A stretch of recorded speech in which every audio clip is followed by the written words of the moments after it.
Spoken English ക്ലാസിന്റെ മറ്റൊരു എപ്പിസോഡിലേക്ക് സ്വാഗതം. എൻ്റെ പേര് ജസ്റ്റിൻ തോമസ്.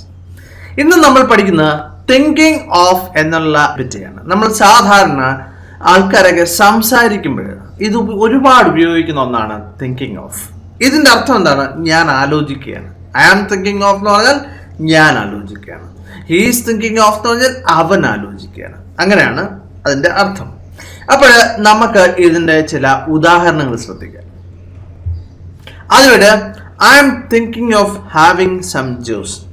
ശ്രദ്ധിക്കുക, തിങ്കിങ് ഓഫ് കഴിഞ്ഞ് V1 + ing ആണ് വരുന്നത്. ശ്രദ്ധിക്കുക. അപ്പോൾ I'm thinking of having some juice, അല്ലെങ്കിൽ ഹാവിങ് എന്നുള്ളതിന് അവിടെ ഈ കുടിക്കുക എന്നുള്ള അർത്ഥമാണ് ഉദ്ദേശിക്കുന്നത്. അപ്പോൾ ഹാവ് എന്നുള്ളതിന് കുടിക്കുക, കഴിക്കുക എന്നൊക്കെ ഉള്ള അർത്ഥമുണ്ട് അല്ലേ, നമ്മൾ പഠിച്ചതാണ്. അപ്പോൾ I am thinking of having some juice എന്ന് പറഞ്ഞാൽ ഞാൻ കുറച്ച് ജ്യൂസ് കുടിക്കാൻ ആലോചിച്ചുകൊണ്ടിരിക്കുകയാണ് എന്ന് പറഞ്ഞാൽ ഞാൻ ഇവിടെ ജ്യൂസ് കുടിക്കാൻ പോവാണ് അല്ലേ. നമ്മൾ ഈ ആലോചിക്കുകയാണ് എന്ന് പറഞ്ഞാൽ നമ്മൾ ഏകദേശമൊക്കെ ഫിക്സ് ആക്കി അല്ലേ, അന്നേരമല്ലേ പറയുന്നത്. അപ്പോൾ I am thinking of drinking some juice എന്ന് പറയാം, തീർച്ചയായിട്ടും പറയാം. പക്ഷെ അതല്ല, ഇംഗ്ലീഷ് നമ്മൾ സംസാരിക്കുമ്പോൾ ഇങ്ങനെയാണ് സാധാരണ ഉപയോഗിക്കുന്നത്. എന്നെ ശ്രദ്ധിക്കുക, I M thinking of going out എന്ന് പറഞ്ഞാൽ ഞാനൊന്ന് പുറത്തേക്ക് പോകാൻ ആലോചിച്ചുകൊണ്ടിരിക്കുകയാണ്. ഞാൻ ഉടനെ പുറത്തേക്ക് പോകാൻ തന്നെ അർത്ഥം അല്ലേ. നമ്മളിപ്പോൾ ആരെങ്കിലും നമ്മളോട് ചോദിക്കുകയാണ്, നീ എന്താ ചെയ്യോ, ഞാൻ സിനിമയ്ക്ക് പോയാലോ എന്ന് ആലോചിക്കുക എന്ന് പറഞ്ഞാൽ യഥാർത്ഥത്തിൽ നമ്മൾ റെഡി ആയിട്ട് നിൽക്കുമ്പോഴായിരിക്കും ചിലപ്പോൾ എടുത്ത് പറയുന്നത്. ഇനിയിപ്പോഴേ നമുക്ക് ഈ നീയും കൂടെ വരുന്നോ എന്നങ്ങനെ നമുക്ക് ചോദിക്കാൻ പറ്റും. വാണ്ട് ടു കം ഈ ടി സാധാരണ പ്രൊനൗൺസിയേഷൻ്റെ അകത്ത് ഉപയോഗിക്കാറില്ല, അത് ശ്രദ്ധിക്കുക.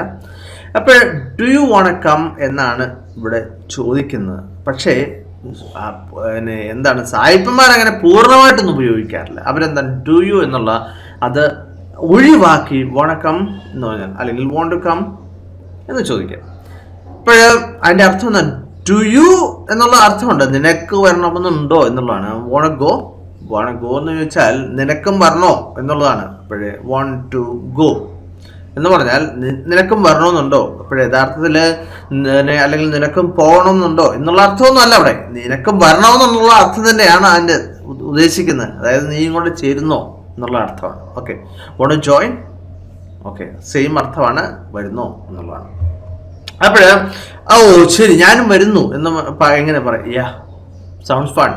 ഈ സൗണ്ട്സ് ഫൺ എന്ന് പറഞ്ഞാൽ ഓക്കെ അത് വളരെ രസകരമായിരിക്കുന്നു എന്നല്ല, ഞാനും കൂടെ വരുന്നു എന്നാണ് അർത്ഥം.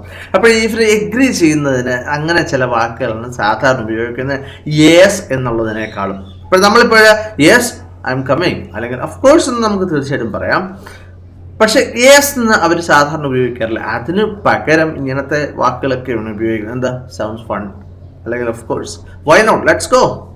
അപ്പോൾ എന്തുകൊണ്ട് പറ്റില്ല, നമുക്ക് പോകാം എന്ന് പറഞ്ഞാൽ നമുക്ക് പോകാം എന്നുള്ള അർത്ഥം തന്നെയാണ് അവിടെ പോസിറ്റീവായിട്ടാണ് പറഞ്ഞിരിക്കുന്നത്. ഞാനും വരുന്നു എന്നുള്ള അർത്ഥമാണ്. ഇനിയിപ്പോൾ വരുന്നില്ല എന്നെങ്ങനെ പറയാൻ പറ്റും? No thanks. അതല്ലെങ്കിൽ ഒരു കാരണം കൂടെ പറയാണ്. എന്താണ്? No I'm going to bed എന്ന് പറഞ്ഞാൽ എന്താണ്? ഞാൻ ഉറങ്ങാൻ പോവുകയാണ് എന്നതിൻ്റെ അർത്ഥം. ഓക്കെ, ഐ എം സോറി എന്ന് വേണമെങ്കിലും തീർച്ചയായിട്ടും പറയാം. Sorry I'm going to bed എന്ന് വേണമെങ്കിലും പറയാം. നോയ്ക്ക് പകരം സോറി എന്ന് വേണം തീർച്ചയായിട്ടും പറയാം. ഇനിയിപ്പോഴേ നമുക്ക് ചില എക്സസൈസുകൾ നോക്കാം. അപ്പോൾ ഞാനിവിടെ മലയാളത്തിൽ കൊടുത്തിട്ടുണ്ട്, നിങ്ങൾ അതൊന്ന് ഒരു സെക്കൻഡ് ചിന്തിക്കുക, എന്നിട്ട് നിങ്ങൾ ഇംഗ്ലീഷിൽ പറയുക. ഞാൻ നടക്കാൻ പോയാലോ എന്ന് ചിന്തിക്കുകയാണ് അല്ലെങ്കിൽ ആലോചിക്കുകയാണ്. കറക്റ്റ്. എന്താണ്? I'm thinking of going for a walk. ഞാൻ ഇന്ന് രാത്രി ഒരു സിനിമ കണ്ടാലോ എന്ന് ആലോചിക്കുകയാണ്. വളരെ സിമ്പിളാണ്. കാണുക, സിനിമ കാണുന്നതിന് വാച്ച് എന്നാണ് പറയുന്നത്. കറക്റ്റ്. എന്താണ് പറയുന്നത്? I M thinking of watching A movie tonight എന്ന് പറഞ്ഞാൽ ടുനൈറ്റ് എന്ന് പറഞ്ഞാൽ ഇന്ന് രാത്രിയിൽ എന്നുള്ളതാണ് അർത്ഥം. ഞാൻ ദുബായിക്ക് പോയാലോ എന്ന് ആലോചിക്കുകയാണ്. കാരണം എനിക്ക് പ്രത്യേകിച്ച് ജോലിയും കൂലിയും ഒന്നുമില്ല ഇപ്പോൾ ഇവിടെ, ഞാൻ ചുമ്മാ ഇരിക്കുകയാണ്. അപ്പോഴേ ഞാൻ ദുബായിക്ക് പോയാലോ, കാരണം ജോലി അന്വേഷിക്കാനായിരിക്കാം തീർച്ചയായും. കറക്റ്റ്. എന്താണ്? I'm thinking of going to Dubai. Correct. ഞാൻ ഒരു കാർ വാങ്ങിച്ചാലോ എന്ന് ആലോചിക്കുകയാണ്. I'm thinking of buying a car. Correct. അവനൊരു കാർ വാങ്ങിച്ചാലോ എന്ന് ആലോചിക്കുകയാണ്. He's thinking of buying a car എന്ന് നമുക്ക് തീർച്ചയായിട്ടും പറയാവുന്നതാണ്. ഓക്കെ, ഞാൻ ജോലി റിസൈൻ ചെയ്താലോ എന്ന് ആലോചിക്കുകയാണെന്ന് എങ്ങനെ പറയും? ഇവിടെ കൊടുത്തിട്ടൊന്നുമില്ല, I am thinking of resigning my job എന്നുള്ളതാണ്.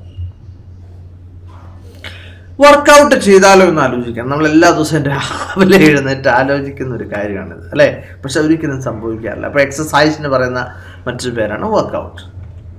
I am thinking of working out, അല്ലേ? ഇനിയിപ്പോൾ പാർക്കിൽ പോയാലോ എന്ന് ആലോചിക്കുകയാണ്. I am thinking of going to a park. ഏതൊരു ഒരു പാർക്കാണ്, ഒരു പർട്ടിക്കുലർ പാർക്ക്. നമ്മുടെ അടുത്ത് ഒരു പാർക്കേ ഉള്ളൂ. ആ ഒരു പർട്ടിക്കുലർ പാർക്കാണ് എങ്ങനെ പറയാം? I'm thinking of going to the park. ഇത് മിക്കൊരു ചെറുപ്പക്കാർ ആലോചിക്കുന്ന ഒരു കാര്യമാണ്. കല്യാണം കഴിച്ചാലോ എന്ന് ആലോചിക്കുകയാണ്. ഇപ്പോൾ തീർച്ചയായും ഇവിടെ മലയാളത്തിന് ചെറിയ തെറ്റുണ്ട്. ഞാനൊരു കല്യാണം കഴിച്ചാലോ എന്ന് ആലോചിക്കുകയാണ്. I am thinking of getting married. ശ്രദ്ധിക്കുക, കല്യാണം കഴിക്കുക എന്നുള്ളതിന് ഗെറ്റ് മാരീഡ് എന്നാണ് പറയുന്നത്. അപ്പോൾ കല്യാണം കഴിച്ചു എന്ന് പറഞ്ഞത് എങ്ങനെയാണ്? ഗോട്ട് മാരീഡ്, അല്ലെ? ആ ഗെറ്റിന്റെ വീറ്റ് വേണം, ഗോട്ട് മാരീഡ്. അപ്പോൾ കല്യാണം കഴിച്ചാലോ എന്ന് ആലോചിക്കുകയാണെന്ന് എങ്ങനെ പറയും? I am thinking of getting married. അപ്പോൾ തീർച്ചയായിട്ടും നിങ്ങൾക്ക് ഈ സെക്ഷൻ മനസ്സിലായി എന്ന് ഞാൻ കരുതുകയാണ്. തീർച്ചയായിട്ടും നിങ്ങൾ ആദ്യം മുതലുള്ള പാഠങ്ങൾ കാണാൻ വേണ്ടി ഈ ലിങ്കിൽ ക്ലിക്ക് ചെയ്യുക.